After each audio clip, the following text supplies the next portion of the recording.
she came home. Carlyle's lost an empire. You fall hard enough, you tend to be reminded of what truly matters.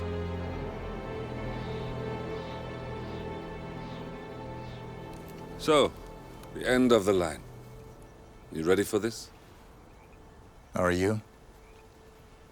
Who will you be, without a score to settle?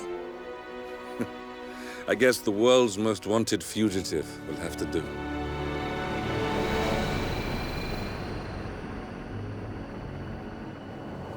Alexa Carlyle is dead. According to the funeral invitation, that is. So naturally, it caused quite a stir when the late matriarch turned up at the breakfast table, alive and kicking. Carlyle, wisely sensing that her number is up, has emerged from exile to tie up loose ends and secure the Carlyle legacy. She may be a monster, but you have to admire her due diligence. Carlyle descends from an ancient line of warrior aristocrats. Her great-grandfather made a killing in the Second Opium War and established an empire in shipping, railroads, and newspaper publishing. While largely unknown to the public, the family still asserts its quiet dominance over global transport and logistics, media, and technology. Most senior of the partners, Alexa Carlyle, is cold as ice, tough as nails, and sharp as a razor. Incidentally, it was her late father who first brought the three families together after the end of World War II at this very house, meaning that this gentleman is the birthplace of Providence. It began here, and it ends here. Talk about poetic. One more thing. According to our intel, Carlyle keeps a case file on the Constant, information that may be helpful in his recapture, so don't leave the estate without it. Right. Happy hunting, 47. See you on the other side.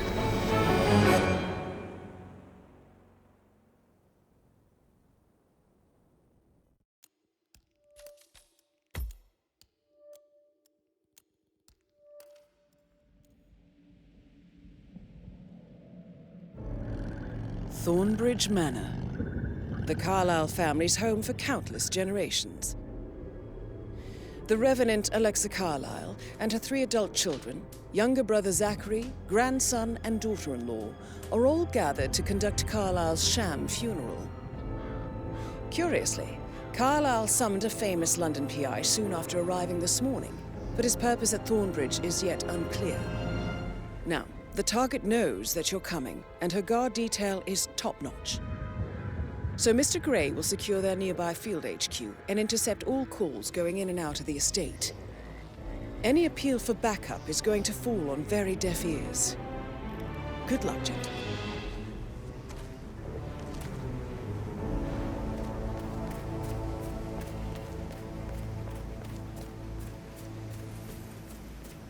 This is a private area, sir. Phineas Whitmer, private investigator. I have an appointment with Madame Carlyle. Please wait. Mr. Whitmer is here to see Madame Carlyle. You can go right in.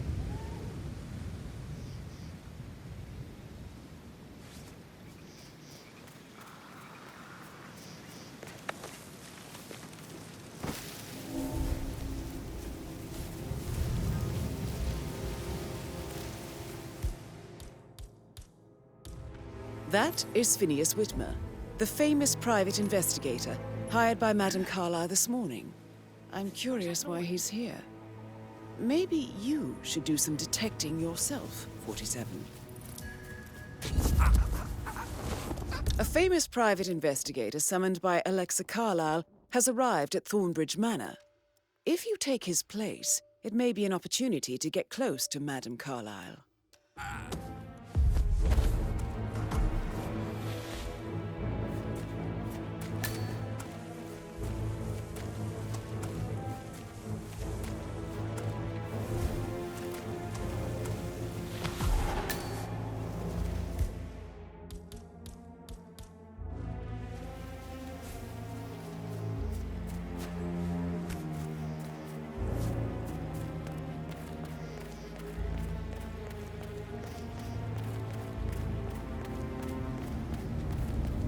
Mr. Whitmer, thank God you're here.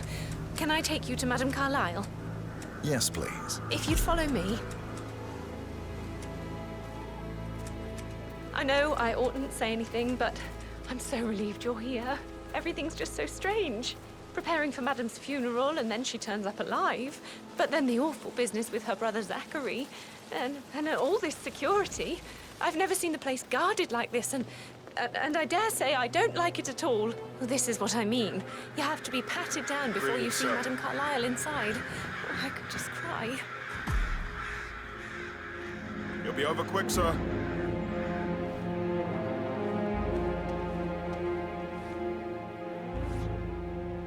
Thank you. Please proceed, sir.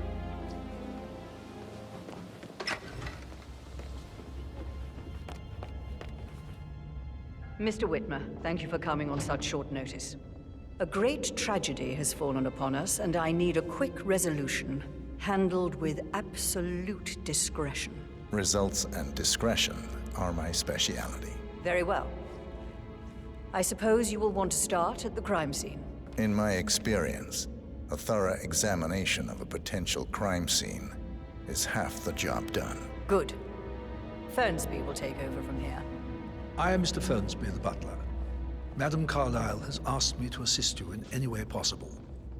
Mr. Whitmer, I understand that you've traveled from London. Would you care for some refreshments? Or do you prefer to go straight to Mr. Zachary's sleeping quarters? I prefer to get started. As you wish. If you'll follow me, sir.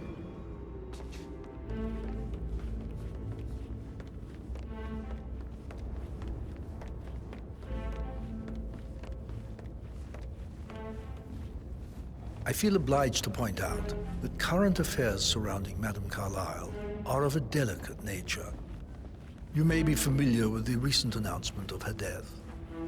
You will probably learn that a staged funeral is scheduled to take place tomorrow.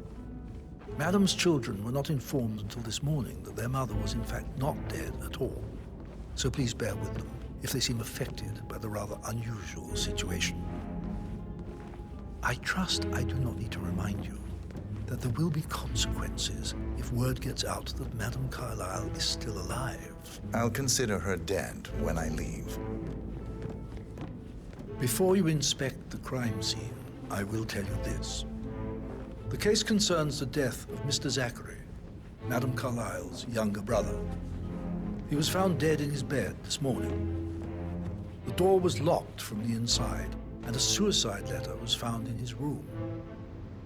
However, Madame Carlyle suspects foul play and will not accept that he took his own life. I've prepared some information for you, so please do come and see me when you've finished your investigation of the crime scene.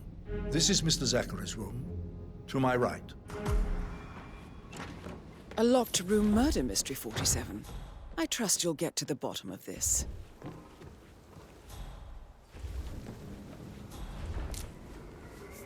Zachary's suicide note. Also,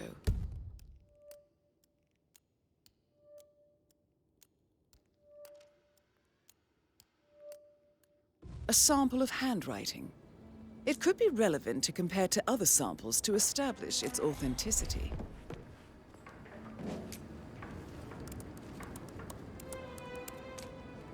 Zachary was shopping for New Wellingtons last night.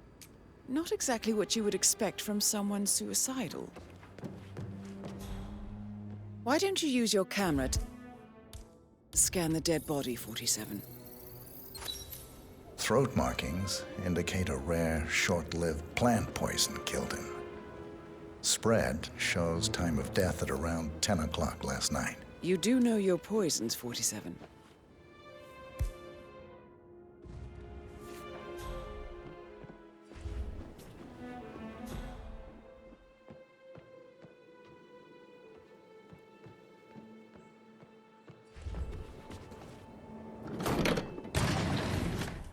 A hidden door. It's a secret passage. This could explain how the door was locked from the inside.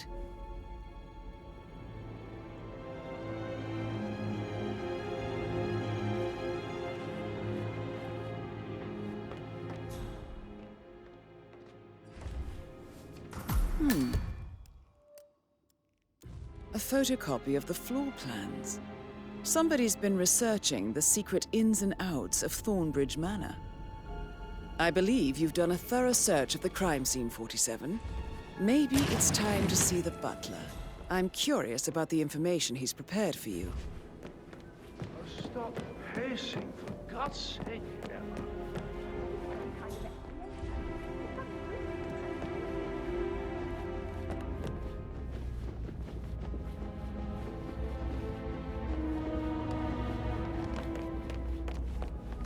Mr. Fernsby, I'm done with the crime scene. Did you establish a time of death? Zachary died around 10 o'clock last night. Well, that means the staff were off duty. And Madame Carlyle and her security didn't arrive until this morning.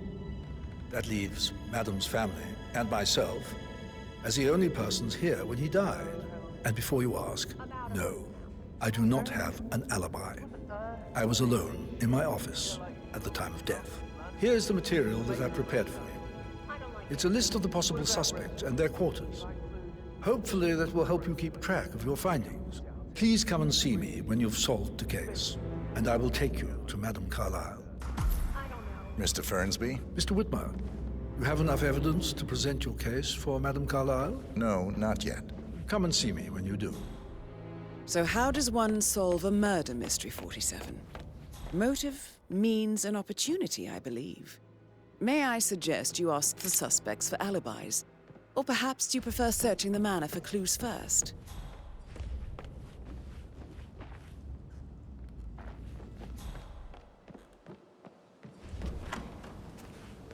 That is the door to Mr. Fernsby's office.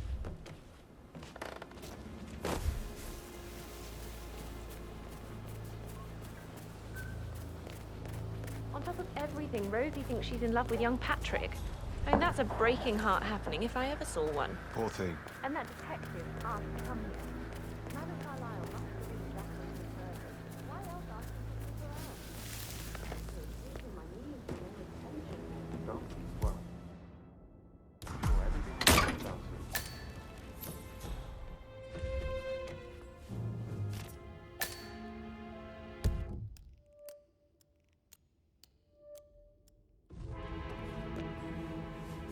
Zachary's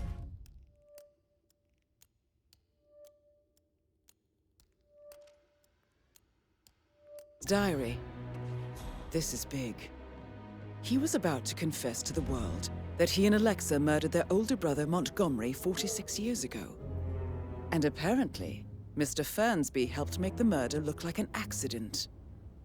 And 47, the handwriting doesn't match the suicide letter in his room, proving he didn't write it himself.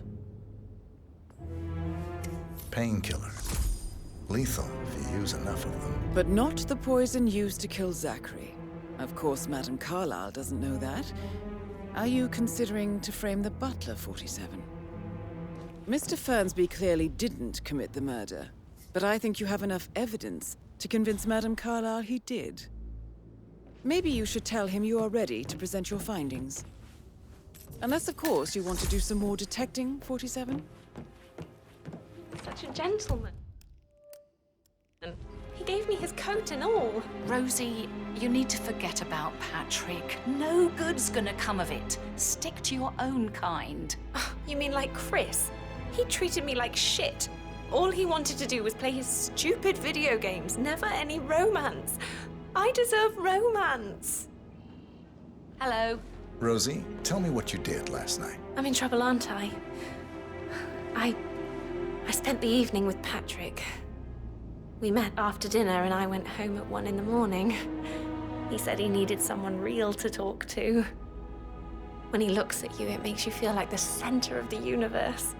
Like a real princess. But now he just ignores her. Well, he's under a lot of pressure. He's an idiot. That's what he is. Did you notice anything out of the ordinary? Any strangers outside the house? No, we saw no one outside. Except Patrick's mother, Emma. We were sitting on the bench behind the greenhouse talking when she came out and we had to hide. You won't tell her about me and Patrick, will you? She'd insist Madame Carlyle fire me. I'm sure of it. Too right she will. She's always going on about how things will change once she's in charge of Thornbridge Manor.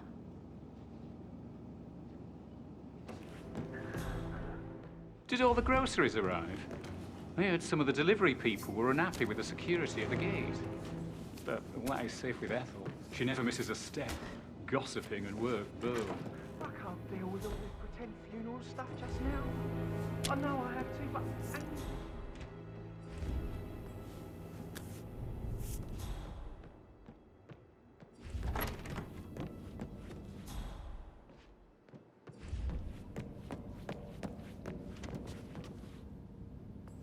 Why waste away in front of the books when he can play like that?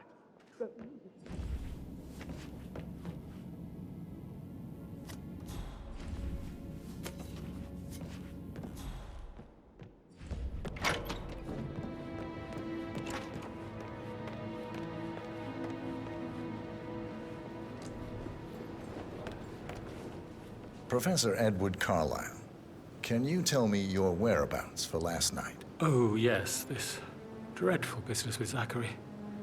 I stay at the local inn. You see, I prefer not to spend the night here at Thornbridge Manor. My brother Gregory came along for a nightcap. He'd never admit it, but I think he understands that I find this whole thing upsetting and wanted to provide some comfort. I believe we went to the Stag's Head around 8:30. If that's all, I have a speech to write. Can you tell me about Zachary's behavior last night? I certainly didn't expect him to commit suicide. Sure, he was upset by Mother's supposed death. We were. But he seemed more engaged than usual. You should ask Rebecca. They had a long talk. Did you know that he hadn't left Thornbridge Manor in nearly 50 years? His plants, Mother, and the staff, all the company he had. Anything else I can do to help? Did you notice anything else out of the ordinary? You mean apart from the fact that we came here to bury our mother and she shows up alive and kicking? Zachary found dead in his bed this morning? Or perhaps that the planned funeral is still taking place and I have to do the eulogy? And Mother will surely have a strong opinion on it afterwards. I can't breathe. Excuse me.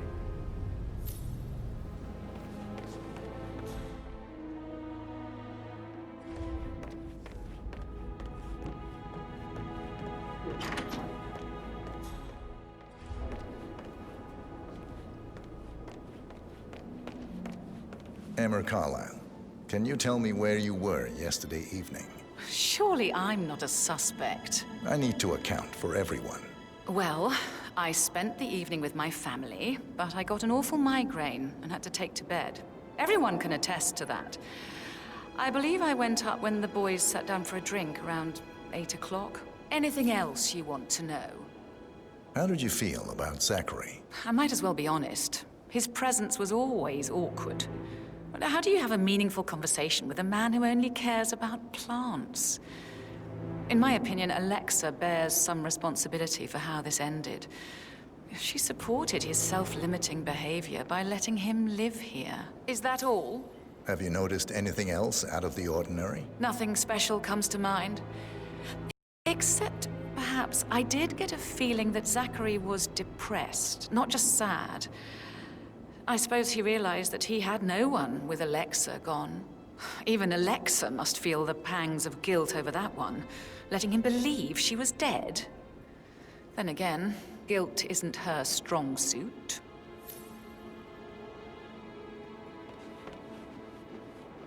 Gregory Carlyle, can you tell me where you were yesterday evening? Oh, you're wondering about my alibi, Mr. Detective. Well, I left Thornbridge around 8:30 for a pint with Edward. I wish I hadn't. Quiz night at the inn. On the other hand, staying here with Zachary, my obnoxious sister, and the wife sporting another one of her headaches would have been a fate worse than death. The short of it, Zachary was very much alive when we left. I stayed for the last shout, and I was back here just before midnight. Anything else you want to pry from my... Tell me about Zachary. Zach? Huh. Such a sad old sod. A bit heavy on the bottle, but who could blame him? Only company he had was his rare plants and Mother, who travels more than she stays here. Honestly, I can't say which is the bigger ball. He's better off dead. Is that all? Not very thorough. Anything else you'd like to tell me? Nothing, really. I'm just enjoying the show. Our perfect mother obviously fucked up, didn't she? Faking her own death. You know, she's explained nothing to us. I think she's scared to own up to her own mistake.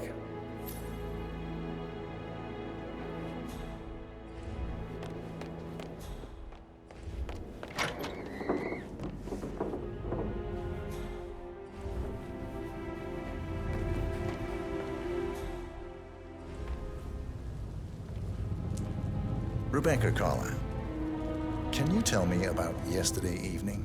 We don't really see much of each other, my brothers and I. I suppose it takes our mother's funeral to bring us together, and even then, it's not like we sit on each other's laps. Now, let's see. Patrick, Gregory's son, disappeared straight after dinner. You know, I think he might be in some sort of trouble. Edward wanted to go as well, but Gregory convinced him to stay for a few drinks before they went off for a pint at the local at 9:15.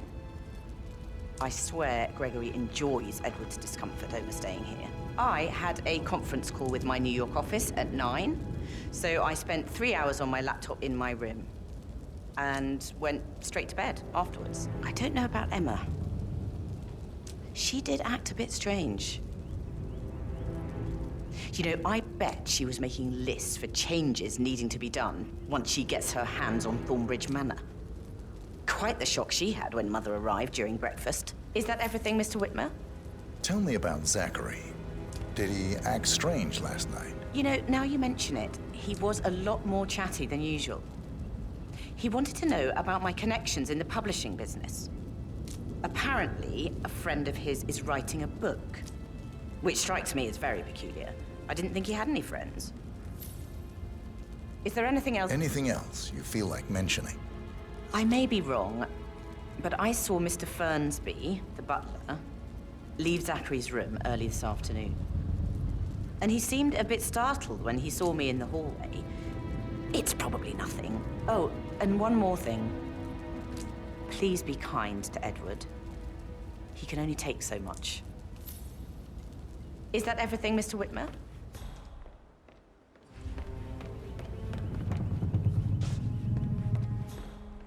Phil, did you find out if the vote was notarized? Fitzpatrick token to Madame Carlyle's How the daughter. hell did that Rebecca? happen? Yes. She's insistent, that one. She kept asking all kinds of questions. Who had the other one? Why I gave it to her, that sort of thing. You did make sure she didn't see you give the other one to the butler? Of course.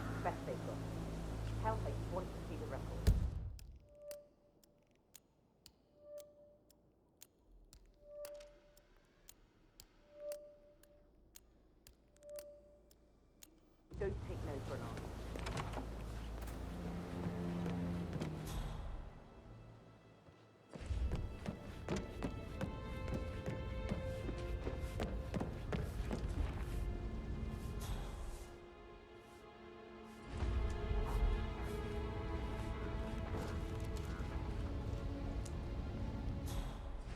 Yo, Ann, what's up? Relax, man. I said I'd get you money. It's just gonna take a little longer. Jeez, and how's that my fault? Calm the fuck down, Ant. You know I'm good for it. I'm a Carlyle. I'm made of money. Just lean back and enjoy the interest. Meanwhile, go and have some drinks on me. No, Christ, I'm gonna hang up. Let's talk when you've calmed the fuck down. Patrick Carlyle, can you tell me where you were yesterday evening? Shit, it's that sneaky butler, isn't it? He ratted me out. Elaine, give us some privacy, would you? Don't tell Mother, okay? She's really tense these days, and the last thing I need is more hassle. I took that pretty blonde, Rosie, for an evening stroll. I mean, how the fuck am I expected to cope for an entire weekend in this shithole? I'm bored out of my mind. If that's all, I think I'll get back to my slow death by boredom. What did you think of Zachary? Creepy as hell. No ambition. Imagine deciding to live in a museum. You know, Father says Zachary and Alexia used to be two of a kind. He had a great future ahead of him, then suddenly, he just gave up everything. What an idiot. Thank God Daddy chose looks and brains over pedigree when he married Mummy. I don't have to worry about the inbreeding so customary in these circles. So, is that it? Did you see anything suspicious last night? No. I reckon Zachary topped himself. I know I would have. Or perhaps Mr. Fernsby. I don't like him. He could have done it.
Play like that. That music makes my heart soar. You have a way with words, Dan. Alice told you what Emma did when she arrived. What is it? She turned up and demanded to be put up in Madame Carlyle's bedroom. We're the new heads of the family after all. It is only fitting. Beautiful.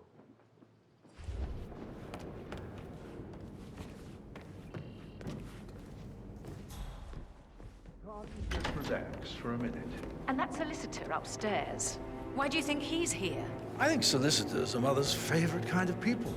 Can't remember ever having a family event without one tucked away in a room somewhere. Hey, Due diligence always trumped the family. I think he's here to cut us from her will. Don't be ridiculous. Imagine the scandal if the firstborn son didn't pick up the torch. That will never happen.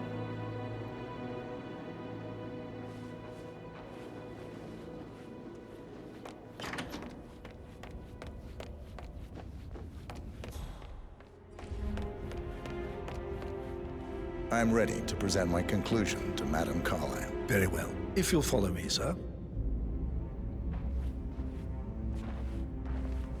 How tall are you?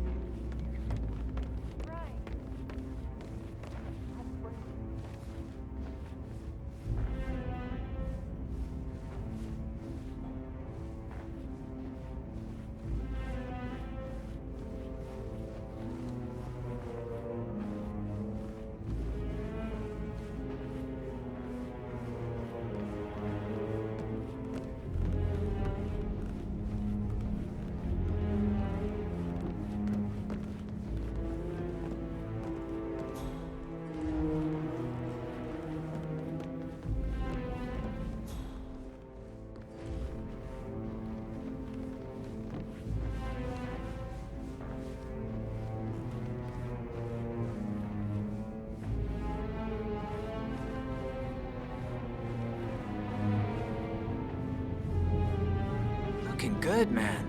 Looking good.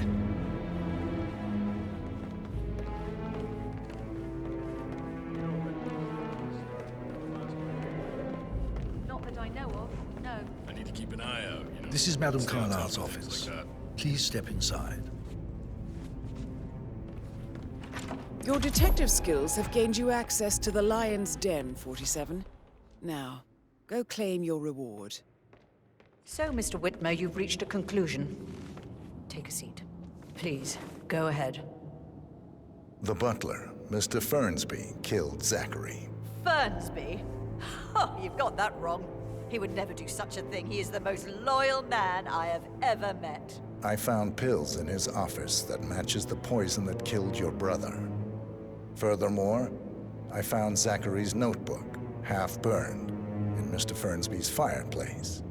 It showed that Zachary intended to publish a written confession to a murder the two of you committed nearly 50 years ago. The murder of of your older brother, Montgomery. That's outrageous. We did no such thing. No need to feign innocence. I know a killer when I see one, and my discretion is assured. The papers also described how Mr. Fernsby helped you stage the murder of Montgomery as an accident. I believe he killed Zachary not to be exposed as an accomplice to murder. Sweet Fernsby. You are wrong, Mr. Whitmer. He did not do it to protect himself. He did it to protect the Carlyle legacy. Mr. Fernsby, like myself, understands that sacrifices must be made to secure stability and prosperity. Mr. Whitmer, I'd appreciate it if your findings never leave this room. I understand Fernsby's actions, and there is no need for them to have more consequences than they already have.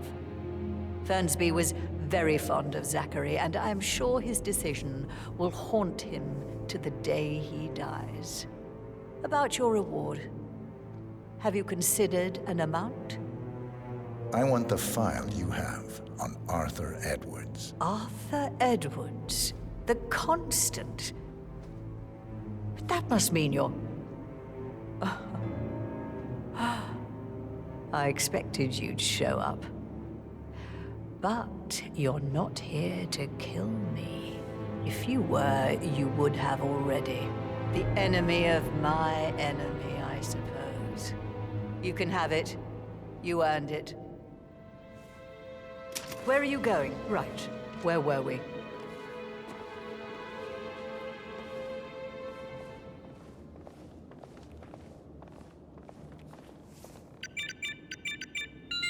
The file you want is in the safe.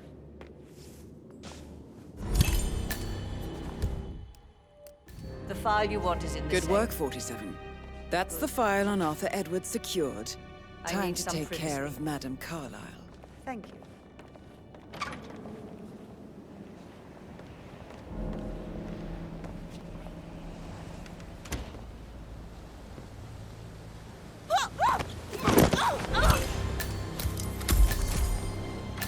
Mission complete. Well done, 47.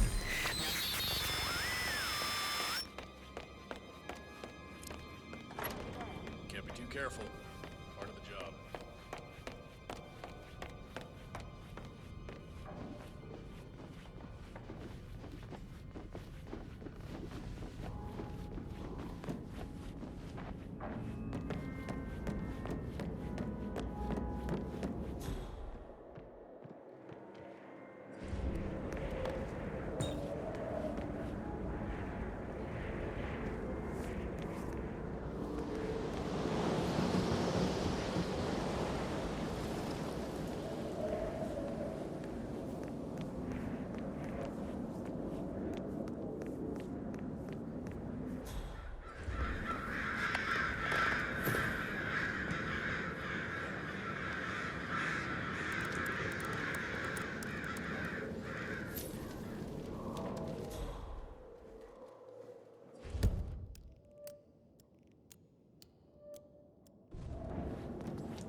Aaron Ford Jr. calling from Morgan, Yates & Cohn.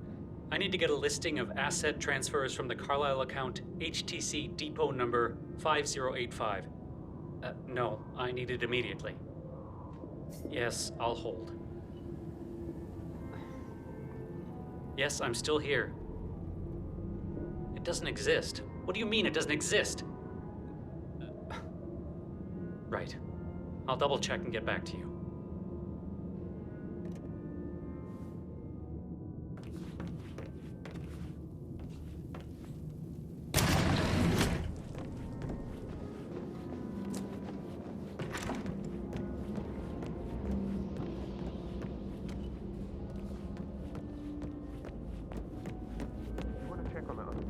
Please stay back. I got word he's upset with Madame Carlyle. Everything's in order.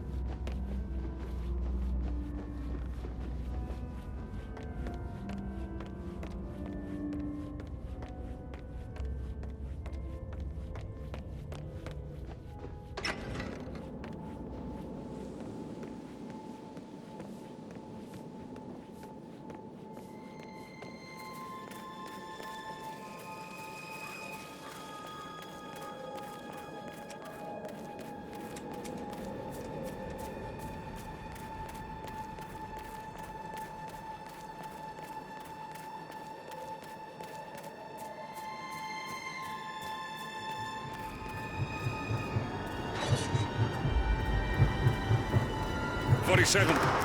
They're everywhere. Go, get out! It's the Constantine. Shit!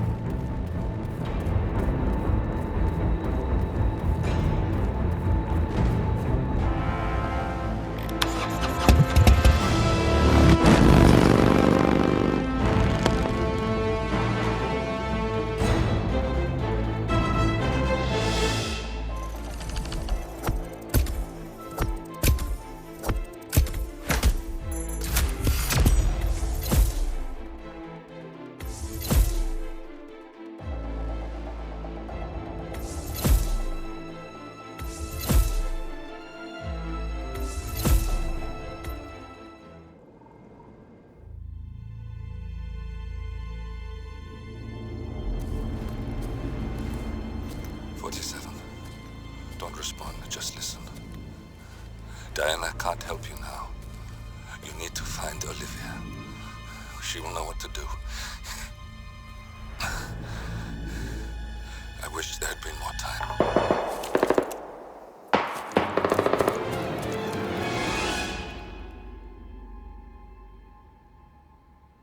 And then there were none. Thank you, Miss Burnwood. Now, it's my turn.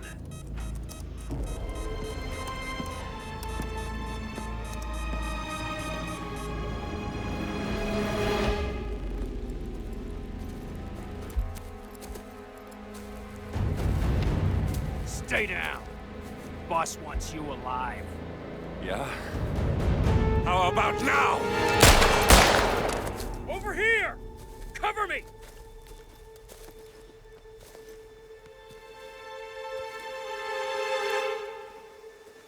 Walk away! Or what? You gonna take us all on? Don't. Tell the Constant to start running!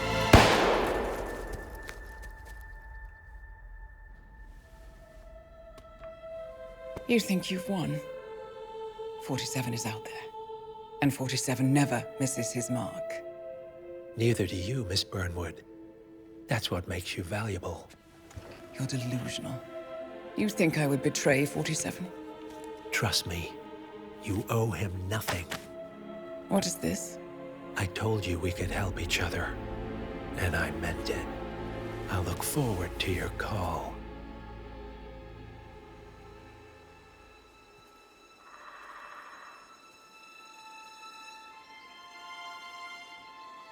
Gray is gone.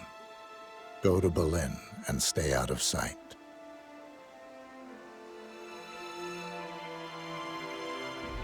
We're all that's left now.